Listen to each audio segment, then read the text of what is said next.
Durante muito tempo, as mulheres foram consideradas inferiores aos homens. Porém, com o passar dos anos, elas foram alcançando direitos de ordem política, social e cultural. Hoje, temos mulheres desenvolvendo atividades que por muito tempo eram tidas como apenas masculinas. Há mulheres chefes de Estado, mestre de obras, taxistas, policiais e jornalistas. No entanto, ainda nos dias atuais, há diferenças entre o gênero masculino e feminino que tratam homens e mulheres de forma desigual e que dão valores diferentes ao produto do seu trabalho. Como essas diferenças são vistas hoje em dia? E como elas são tratadas no jornalismo? Eu acho que tanto homens e mulheres estão tendo as mesmas oportunidades no mercado de trabalho hoje em dia. Tanto homem quanto mulher tem condições de sucesso. Tanto um como o outro está apto ao sucesso, depende muito da pessoa. Claro que tem condições e condições para isso, né? Pode ser tanto o ramo que tu trabalha, pode ser o que tu define como sucesso também, sabe? Não acredito que gênero influencia em sucesso, dedicação mais. Acho que na sociedade que a gente vive hoje em dia, por mais clichê que seja, eu acredito que o homem tem mais chance do sucesso pela própria condição do homem, com ou sem uma formação. Tem áreas que são bem mais masculinas, ou tradicionalmente, né, são bem mais masculinas do que femininas. Eu vejo mais, não teria exatamente um preconceito, mais uma divisão em certos trabalhos, né? Trabalhos que exigem muita força, por exemplo, para homens. Os salários continuam desiguais, assim, daí por mais que alguns discursos acabem tomando tamanho, ainda não são discursos que realmente deixem de segmentar os gêneros. Acho que a mulher tem mais um sentimentalismo na hora de transmitir uma notícia ruim, por exemplo. Pelo histórico da maioria deles, eu prefiro os jornalistas mulheres, assim. Geralmente eu acho que homens são mais, não animados, mas mais espontâneos que as mulheres às vezes. Eu acho que as mulheres têm mais chance no jornalismo porque hoje em dia a mídia lida muito com a beleza e acho que a mulher tem uma beleza mais atraente para o jornalismo do que o homem. Eu acho que talvez a tonalidade de voz tenha uma certa influência, porque eu observo que às vezes tem alguns jornalistas que têm uma tonalidade de voz que não consegue segurar a atenção da pessoa. Com certeza o número de âncoras sempre é maior o masculino, né? Brancos, né? Sempre. As mulheres mais bonitas, mais magras, de acordo com os padrões estabelecidos pelo mundo da moda, têm mais chances de aparecer na televisão. O preconceito em relação às diferenças entre homens e mulheres acaba gerando desigualdade e impossibilitando o progresso daqueles que não se encaixam nos padrões. O Pesquisa em Pauta de hoje apresenta uma entrevista com Márcia Veiga da Silva, vencedora do prêmio Adelmo Genro Filho, na categoria Melhor Dissertação de Mestrado. Ela apresenta sua pesquisa Masculino, o Gênero do Jornalismo, um estudo sobre os modos de produção da notícia. Acompanhe! Primeiramente, muito obrigada por ter aceitado o nosso convite, participar aqui do Pesquisa em Pauta com a gente. Eu que agradeço a oportunidade de poder vir aqui falar com vocês. Em primeiro lugar, professora, como é que se deu a tua trajetória acadêmica, a tua trajetória como pesquisadora? Para eu falar um pouquinho dessa trajetória acadêmica, eu só vou voltar um pouquinho antes no que me faz vir pensar sobre jornalismo e gênero, por exemplo, que é a pesquisa que eu começo a desenvolver então a partir do mestrado. Eu trabalhei durante 7 anos e ainda pegando parte da minha formação como jornalista na universidade, uma organização não governamental chamada TEMES, Assessoria Jurídica e Estudos de Gênero. Então, nessa organização, eu tive contato com outras pessoas de diversas áreas de conhecimento, com antropólogas, advogadas, assistentes sociais. E além da intervenção social, nessa instituição havia os estudos de gênero. Foi então a partir disso que eu começo a me interessar e perceber, então, no jornalismo, uma importância de a gente refletir sobre como essas convenções de gênero acabam participando dele também. Em 2008, então, quando eu ingresso no mestrado, algumas questões que foram surgindo nesses 7 anos de trabalho, que eu percebia nos veículos, e a gente pode ver que todos os dias nas revistas, nos jornais, nos dizem, né, como a gente deve se portar para ser homem, para ser mulher, para envelhecer, para ser criança. Enfim, há uma série de prescrições, né, de normas da nossa sociedade que acabam perpassando esses meios de comunicação. E eu comecei a perceber que havia um certo um certo entendimento do que seria ser homem ou mulher, ou do que seriam essas relações de gênero por parte dos jornalistas. Então, em 2008, eu entro na Universidade Federal do Rio Grande do Sul e começo a fazer um mestrado na comunicação, querendo justamente pensar quais eram as concepções de gênero dos jornalistas e em que medida elas perpassavam o processo de produção das notícias. Então, a minha trajetória acadêmica, eu sou formada em jornalismo e meu mestrado, então, foi na área da comunicação, justamente para pensar o gênero, né, no jornalismo. E o que te motivou, então, a estudar exatamente essas relações de gênero aplicadas ao jornalismo? Então, o jornalismo, ele é para alguns autores, ele é um tipo de conhecimento social. Para outros, é um dispositivo pedagógico que nos ensina, que participa, assim como a família, a escola, das formas como a gente aprende a ser sujeito, né? E sendo o jornalismo um espaço também de formação de valores importante na cultura, eu achei interessante refletir de que maneira ele está participando desses processos todos, em que a gente pode perceber, em última instância, que são essas desigualdades, que elas na verdade são produzidas na cultura, né? Elas não são da natureza. Uma coisa é nós sermos diferentes, todos somos diferentes entre si, né? Outra coisa é transformar essa diferença em desigualdade. E nesse papel simbólico do jornalismo, eu gostaria de investigar, então, como ele participa, né? Como seria essa participação? Com que conceito de gênero que tu trabalhou, então? O conceito de gênero com que eu trabalhei, assim, gênero é um conceito que te ajuda a pensar nesse plano de valores, né? Todas as sociedades, elas têm convenções daquilo que a gente associa como normal, que significa o masculino e o feminino, né? Nas sociedades ocidentais, o masculino e o feminino, eles são construídos de forma hierárquica, né? Os atributos.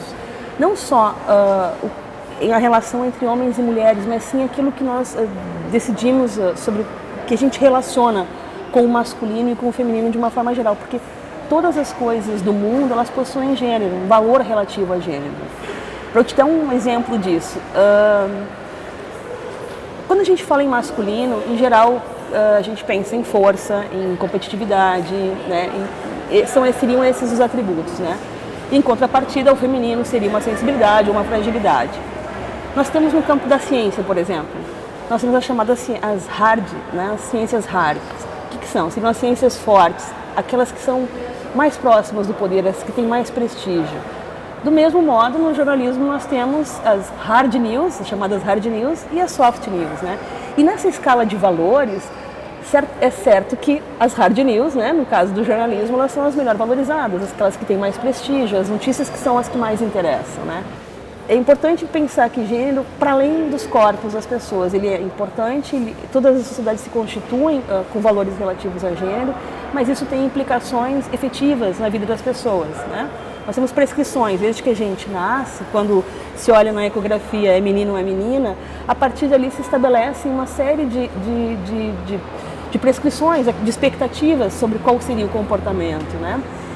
E a grande questão é que, em geral, apesar de algumas transformações, em geral, a gente continua ainda numa sociedade em que, valorativamente, o positivo está associado àquilo que é masculino e o negativo ao feminino, né? Por que tu acredita que esses assuntos sobre relações de gênero são tão em voga ultimamente? Eu acho que até eles estão menos do que poderiam, mas eu acho que é um reflexo daquilo que a gente vem percebendo, né? Bom, apesar de algumas transformações culturais, em termos de comportamentos, por exemplo, é muito recente uma mulher votar, por exemplo. São 80 anos e isso na história da humanidade isso é nada. Uma mulher separada, há 30 anos atrás, ela não possuía uma existência social, ela era discriminada, ela não era bem vista, não era vista com bons olhos. Então, a gente percebe que algumas coisas foram se transformando. Mas, de outro modo, dados indicam que a violência contra as mulheres, ela é tão perversa e tão imensa quanto outros tempos. Talvez a gente tenha mais visibilidade sobre isso. Da mesma forma, a homofobia, o racismo, são práticas que ainda existem e tornam não só as pessoas desiguais, mas as colocam numa situação de vulnerabilidade social, de não garantia de direitos, né? Então, bom, é importante que em todos os campos da vida a gente possa pensar sobre esses marcadores sociais e sobre o que eles produzem de fato, não só individualmente na vida das pessoas, mas nas relações de poder e em como o mundo se organiza socialmente, né? Essas desigualdades, elas não são naturais, elas são naturalizadas na cultura, mas elas são produzidas cotidianamente na cultura. Então, para que haja mudança, é importante que a gente compreenda que elas existam, que a gente as desnaturalize e comece a refletir sobre como elas são produzidas, né? Mas será que está ocorrendo essa mudança? Ela é muito sutil, eu imagino, mas sim, nós temos algumas mudanças até então impensáveis, né? Nós temos, por exemplo, uma presidenta no Brasil, né? Alguma coisa que há poucos anos atrás talvez fosse impensável. E aí, recorrendo a gênero novamente, né? Bom, nós temos uma presidenta mulher. Mas quando a gente vai aos jornais, ou enfim, ouve as pessoas falando, em geral, quais são os atributos que são associados a essa mulher? Os masculinos. Exatamente, uma mulher forte, ela é uma mulher durona, ela é uma mulher briguenta, ela é competitiva. Então, quer dizer, o corpo dessa mulher, ela é uma mulher, sim, e isso é muito importante, que seja, é uma conquista muito grande das próprias mulheres, ter uma mulher num cargo de poder máximo no seu país. Mas a gente tem que pensar também quais são os significados, né? Porque esse plano de valores é isso, né? São os significados que a gente produz e dá sobre as coisas do mundo. E esses significados, eles têm valor, alguns são melhores e outros são piores, né? E, novamente, eu digo, na nossa sociedade, ainda o masculino é o de melhor valor, é aquele que tem o valor positivo, é aquilo que é melhor visto. E isso acaba perpassando todas as relações sociais em diversos níveis e em diversos espaços, não só no privado, no caso da violência contra mulheres, mas, enfim, nas relações de trabalho, nas relações de poder de uma forma geral, né? Voltando um pouquinho para a tua pesquisa, como é que ela se deu? Como é que foi teu trabalho exploratório? Tá. Então, a minha pesquisa foi um estudo, um chamado estudo de newsmaking, né? Eu queria perceber, então, para conhecer quais eram as concepções de gênero dos jornalistas e em que medida elas permeavam as notícias, era importante que eu fosse para dentro de uma redação e pudesse acompanhar esse processo. Então, eu fiz esse estudo ao longo de 3 meses, junto à redação de jornalismo de uma importante empresa de comunicação, não só do Rio Grande do Sul, mas como do Brasil, e permaneci durante esses 3 meses lá, observando, dialogando e registrando todas as coisas que eu observava naquele espaço, para posteriormente, então, 2 meses depois de terminar a pesquisa de campo, é que eu fui poder ler já com um certo distanciamento esses dados, para poder refletir sobre o que eu percebi lá dentro, né? Junto, claro, com todo o arcabouço teórico, né?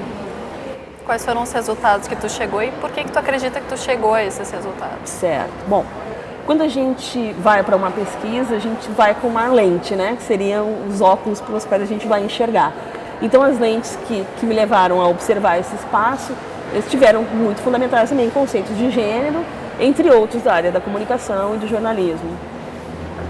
Eu produzi interpretações sobre esse universo, né? Fundamentada por essas lentes. E essas interpretações me levaram a perceber que naquele microambiente, no ambiente de uma redação de jornalismo, gênero era um elemento não só constitutivo das pessoas, como das notícias, e que também servia como um atributo que agregava valores e que servia para também participar do modo como as relações de poder se estabeleciam. Um exemplo disso,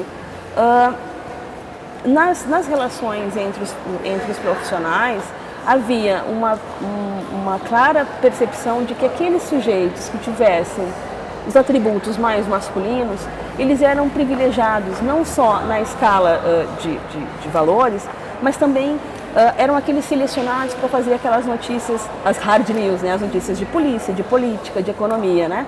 E importante dizer, em geral, essas hard news eram pensadas para serem feitas por homens, mas não eram quaisquer homens.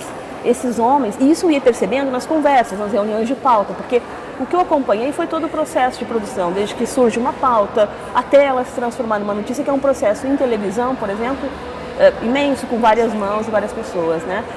E o que eu percebia é que, mesmo sendo diferentes pessoas, esses valores hegemônicos que a gente tem na sociedade, não só sobre gênero, mas sobre classe, sobre raça, sobre geração, eles estavam ali. Porque os jornalistas, eles são, na verdade, sujeitos de uma mesma cultura, eles estão envolvidos, eles têm esses conhecimentos, né, da cultura geral, como todos nós.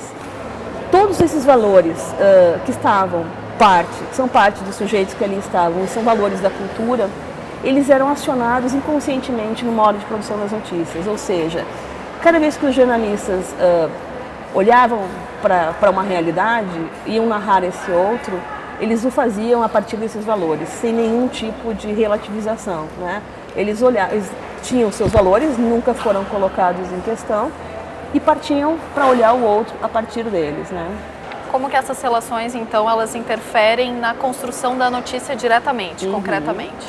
Bom, quando tu vais, por exemplo, chega uma sugestão de pauta, o jornalista olhou e era um caso de duas mulheres lésbicas que tinham feito uma doou o ovo e a outra foi a barriga, né?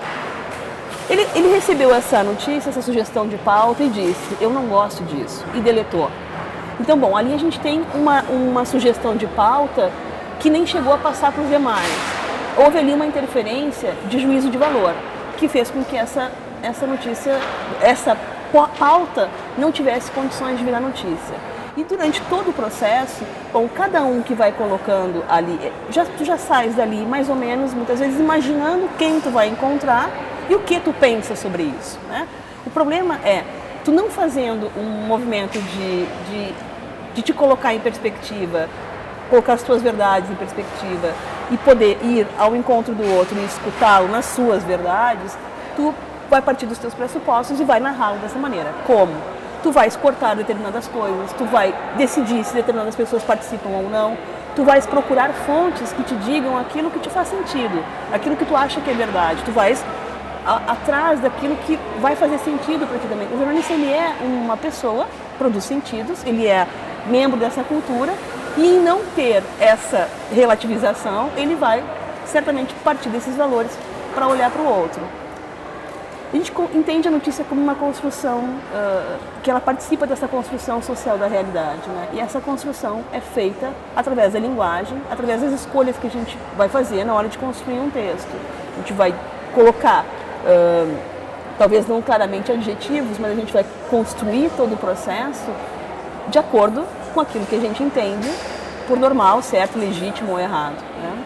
Eu não sei se eu estou sendo muito clara, mas, enfim, durante todo o percurso da notícia eu pude perceber que, passando por todos, até o editor de imagens, todos expressaram seus juízos de valores e fizeram as suas escolhas a partir deles, né? E em nenhum momento isso foi sequer colocado em perspectiva. E é isso que eu acho que é mais importante da gente pensar, do papel do jornalista como alguém inserido numa cultura e de como ele é um centro de algo que recebe da cultura e recoloca novamente, né, no momento em que ele produz, através da linguagem e do universo simbólico, formas de vida de culturas que não são as próprias, em especial, as que não são consideradas legítimas, né? O que deveria mudar na formação dos jornalistas, então, para não tratar esse diferente como desigual? Eu não sei se seria uma receita, mas eu penso que, a exemplo do que tem a formação do antropólogo, por exemplo, né? O antropólogo faz isso, ele vai conhecer uma cultura diferente da sua, um outro, né? Mas ele recebe uma formação o tempo todo para se colocar em perspectiva e tentar fazer essa escuta do outro nas suas verdades, nos seus valores, nas suas formas de compreender e de se relacionar com o mundo.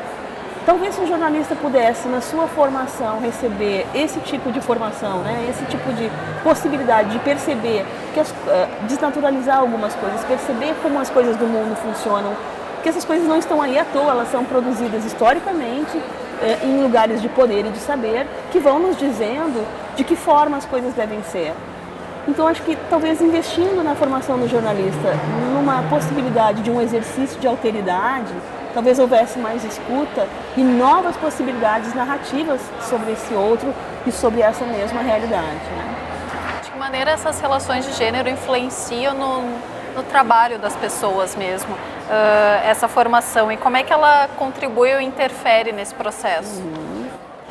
Bom, a gente pode perceber que ainda hoje os dados mais recentes, enfim, mostram que há uma maior escolaridade das mulheres, por exemplo, elas estão no mercado de trabalho, mas em geral, mesmo em mesmas funções, elas recebem menos, né? Bom, esse pressuposto de que as mulheres e o feminino não são bem valorizados, ele está completamente internalizado nas pessoas, né? E elas são marcadas por isso, não só pelo seu sexo, mas se um homem, por exemplo, for um homem que não corresponda àquela masculinidade hegemônica no seu trabalho, ele muito possivelmente, se ele for identificado com algo feminino, por exemplo, ele muito possivelmente não terá credibilidade. E em casos mais radicais, por exemplo, isso pode gerar uma demissão. No caso do jornalismo, se uma mulher, por exemplo, é apresentadora de TV, certamente lhe será cobrado um corpo convencionado como um corpo magro, enfim. Se ela engordar, ela muito provavelmente pode ser demitida. Ao contrário de um homem, que não vai encontrar esse tipo de barreira. Por quê? Porque nessas convenções de gênero, também os corpos, as formas, os comportamentos não são exigidos. Não é só o sexo, ou enfim, ou as nossas características, né? E isso pode sim influenciar. Também no modo como a gente interpreta. Um outro exemplo que eu trago da minha pesquisa de campo. Duas chefias. Duas pessoas revezando uma chefia, um homem e uma mulher, casualmente, né? O homem, ele tinha uma postura mais autoritária. E apesar da equipe rechaçar essa postura, achar autoritário, se incomodar e tal, e a mulher, de sua vez, quando era ela na chefia, ela tinha uma postura mais de coordenação, de escuta, de diálogo. Apesar dela ser melhorquista, digamos, ela possibilitar um melhor ambiente de trabalho, ela não era reconhecida como uma autoridade. Por quê? Na nossa cultura, a autoridade e autoritarismo estão muito associados. Então, inconscientemente, a gente acha que a pessoa que realmente pode falar, que tem poder, que tem autoridade, é a que vai se circunscrever num perfil cujos atributos, em geral, são masculinos. De novo, a gente vai para a presidenta Dilma, né? Que é uma mulher, mas que se circunscreve com atributos que a gente associa ao masculino e que a gente valoriza como atributos importantes para o lugar do poder. E assim, no microespaço, como numa redação de jornalismo, eu pude observar que, da mesma forma, homens e mulheres que não possuíssem esses atributos não conseguiam ter o reconhecimento dos seus colegas e muito menos as chefias. Então, realmente, o que eu observei é que, para estar mais próximo do poder e do prestígio, o jornalista precisa estar investido de atributos de gênero muito associados ao masculino. E até que ponto está ocorrendo uma mudança nesse sentido? Até que ponto nós estamos tentando atingir essa igualdade profissional? Eu acho que há várias tentativas, mas o que deve estar havendo, porque enfim, há um movimento, as pessoas percebem, em especial quando a gente está nesse lugar desigual, e eu ouvi também depoimentos de profissionais dizendo, olha, tu vais ver que aqui também as mulheres ganham menos que os homens. Quer dizer, há uma questão que é anterior, que é justamente a gente poder pensar sobre o que está funcionando aí por trás. Que não basta ser homem, tem que ter atributos masculinos. Que não, né? Então, quer dizer, quando a gente não conhece isso, quando a gente não percebe, é difícil perceber como fazer, como a gente pode sentir na pele, mas não consegue muito bem entender. E esse é o problema. O problema e a solução da cultura é que ela se naturaliza, mas a possibilidade é que ela pode ser transformada. Eu acho que a informação, a gente aprender e eu acho que nisso a universidade tem um papel importante, sobre ajudar a refletir. Porque esse tipo de conhecimento, bom, aqui na universidade ele pode ser possibilitado, para a gente pensar como isso acontece, desnaturalizar esses papéis, colocar em perspectiva, perceber que todos nós, o ser humano, ele é essencialmente etnocêntrico, ele acha que as suas verdades são suas, ele conhece o mundo a partir daquilo como ele enxerga, né? Então, se isso não for colocado em questão, e é difícil fazer esse movimento, mas é preciso, acho que essa é uma forma da gente tentar perceber que, olha, as coisas não são assim, isso não precisa ser um valor, mas é muito difícil, é bastante complicado, isso está super naturalizado. Mas eu acho que um caminho importante é através da educação, do acesso a novas formas de conhecimento que nos possibilitem entender, afinal, o que está acontecendo, né? E é nos percebermos mesmo, como sujeitos de uma cultura que temos preconceitos, que temos formas de ver o mundo, e o conhecimento nos permite sair desse conhecimento vulgar, que seria o preconceito, que são as nossas visões de mundo, e tentar avançar um pouco mais e transformar as nossas próprias relações pessoais e profissionais em outro contexto, né? Exatamente nesse sentido, como estão as pesquisas sobre essa área de gênero, relações e desigualdades? eu acho que é importante também ressaltar que os estudos de gênero eles surgem junto com o movimento feminista, com os movimentos feministas no mundo, né? Eles têm várias ondas em que as próprias mulheres começam também nas suas carreiras científicas a se dedicar a estudar, mas por que historicamente o feminino e as mulheres são colocados em um lugar de desigualdade? De que forma isso foi acontecendo? Então, em diversas áreas do conhecimento, diversas mesmo, para não dizer talvez em todas, as mulheres e alguns homens hoje em dia vêm pensando sobre isso, sobre como essas coisas acontecem, porque é importante também levar em consideração que cada sociedade, cada grupo social possui suas convenções, né, de gênero. Então isso vem sendo pensado, o movimento feminista foi o primeiro a começar a trazer a questão do conhecimento sobre gênero. É do movimento feminista que o conceito de gênero surge e vai se transformando, né? E são várias, na verdade, várias formas de pensar gênero. Então eu imagino que em diversos lugares na academia isso esteja sendo pensado, né? As perguntas eram essas. A senhora gostaria de colocar mais alguma coisa, acrescentar? Eu gostaria então de agradecer a oportunidade de vir até aqui, de poder falar sobre essa pesquisa, porque eu acho que é importante, quanto mais a gente pensar sobre isso, falar sobre isso, colocar isso em questão, essas questões em questão, mais a gente tem a oportunidade de que as pessoas possam perceber e, quem sabe, se engajar, achar que possa haver algum caminho para fazer. E a minha escolha foi fazer esse caminho pensando a partir do jornalismo. Agradeço mais uma vez por poder vir aqui. Eu que agradeço.